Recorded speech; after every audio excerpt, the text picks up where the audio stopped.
বিষয় নিয়ে, সেখানে আপনারা দেখবেন।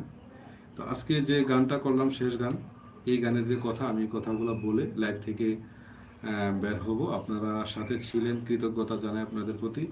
যে কথাটা সারাংশ সেটা হচ্ছে, লালন বলে মোল্লাম জ্বলে দিবানিশি চলে, আমি মনি হারা ফণির মতো হারা হইলাম পিতৃদনে, মানুষ সৃষ্টি হয় যা দ্বারা।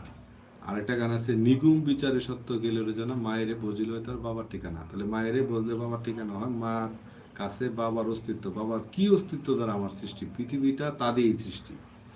এই পৃথিবীটা তা দিয়ে সৃষ্টি, যা দিয়ে সৃষ্টি তাই হচ্ছে পিতৃদন। পিতৃদন হারা হলে মনি হারা ফণির মতো থাকি। লালন সাহিত্য বলছে যে আমি মনি হারা ফণির মতো হারা হলাম পিতৃদনে। তাহলে মনি হারাইলে সাপ যেরকম অন্ধকারাচ্ছন্ন হয়ে যায়, পুরুষ তার মতিশক্তি রতিশক্তি যদি অপচয় করে ফেলে, তখন তারও অন্ধকার নেমে আসে, তখন আর সে আর বেহেশতে প্রবেশ করতে পারে না। এই জন্য কোরআনে বলছে সৃষ্টি তত্ত্বে যে তোমরা এখান থেকে নেমে